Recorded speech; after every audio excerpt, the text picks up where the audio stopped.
What's going on, family? This your host DQ here, bringing it to you another quick movie review, and we're going to talk about Spider-Man: The Homecoming. Is this actually a movie worth going to go see at the movie theater, or should you just go ahead and wait until it hits the red box? Continue to watch this video as you will find out. Now, when I did go into the movie theater, after watching it, I did have some mixed reviews, and here's why. The fact is that once and foremost, they have changed up the Spider-Man actor once again. Now, in this one particularly, we know that the Spider-Man had made an appearance in Captain America: Civil War. Captain America and Iron Man was actually throwing down in the airport. Spider-Man came up and snatched up Captain America's shield. That was pretty dope. I like how they integrated that story and pretty much added that relationship with Tony Stark's and Peter Parker wanting to inspire to be a part of the Avengers, and Tony Stark is basically saying, no, you're not ready yet, you're just a kid, just learn to harness your power first. And Peter's just like, I'm okay with being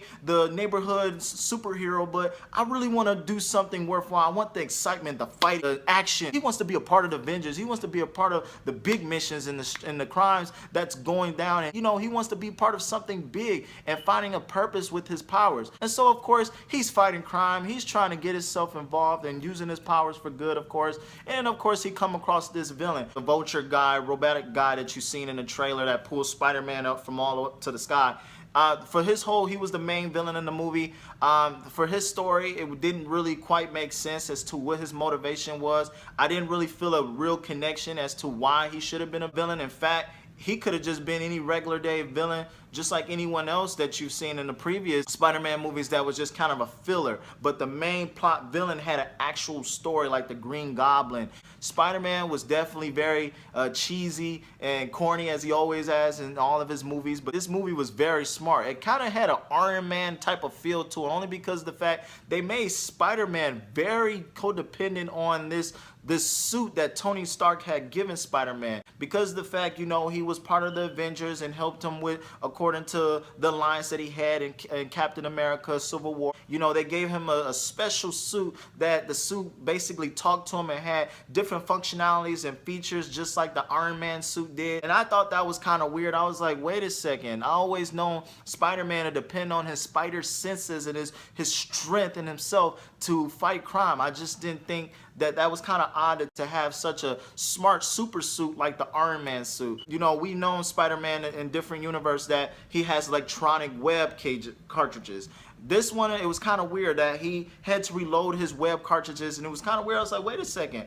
I do remember Spider-Man being a person who had natural spider senses and actually shot webs from his actual hands and not from cartridges. That was one of the things that I didn't like from the Amazing Spider-Man universe. I like how the fact that the jokes was, even though they were corny, it was still witty and still, fit in its proper place. I did enjoy the action scenes. The action sequences were awesome. Really did enjoy it. So if those of you who love Spider-Man and enjoy Spider-Man, you will enjoy this movie, in fact. Now, those of you who just like action movies, I would say honestly, it's not the best action movie that I've seen this summer, but it's definitely a good one if you do check it out at a matinee price. And the only reason why I'm saying that is only because of the fact I didn't truly like the villain in the movie. I thought the villain could have been more in depth as to his full motivation as to why he decided to be the villain of this particular plot of this story. What was the whole purpose of his ultra mega Vulture suit that he had that he was swinging around with? They didn't really go into detail with that.